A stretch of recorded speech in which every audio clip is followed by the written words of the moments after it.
Hello, sons and daughters of God. God bless you. It's good to connect with you this wonderful day. It's a beautiful week, and the Lord has made it available for you so that you can enjoy. The blessings of God does not add sorrow. So today, I want us to look at the church.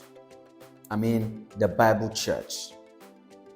A lot of people have different interpretation of what the church is. While some people consider the church to be a building, like someone will ask, what church do you attend? And then the person say, I attend this church. Mention the name of the church. So oftentimes we see church as a building. Of course, we are not wrong, but on what perspective, what is actually driving our mindset? What mindset do we have as regarding the church? Now, Paul gives us a very clear and definite background or definition of the church, talking about the Bible church. Yes, the church is a building, but what kind of building? If you check 1 Corinthians chapter 3 from verse 1 to 17, Paul points out very profound statement there. Now, it is important we understand that, yes, church is a building, but what kind of a building is it?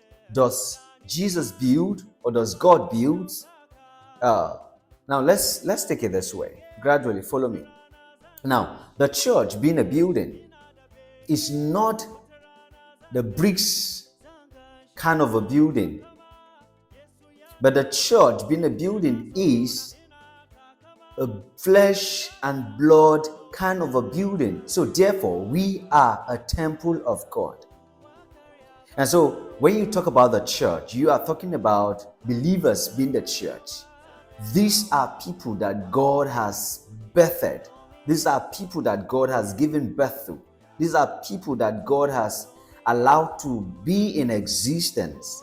You and I, God allowed us to be in existence. So anyone who is in Christ, of course, is a new creature.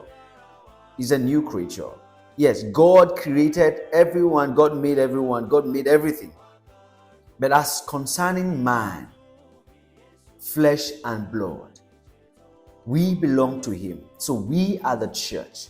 When you read Romans chapter 12, verse 1 and 2, our bodies are the temple of the Most High God. So therefore, we need to offer it as a living sacrifice. Now, a temple that is of the Lord will not be contaminated. A temple that is of the Lord, where the Lord dwells. Now, when you give your life to Christ, when you accept the life of Jesus into your life, you are a new creature. And new things have been stirred up. The Spirit of God is now deposited in you. And that Spirit of God is to help you, to lead you, to guide you into doing things that is to the glory of God.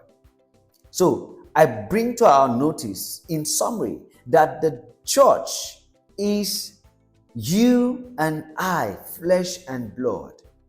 The Spirit of God dwells in his temple.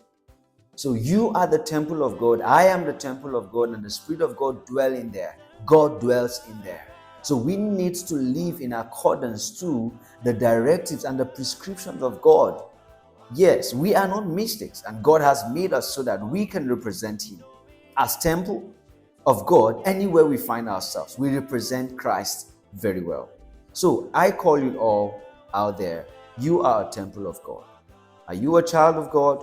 Have you given your life to Christ? You are a temple of God.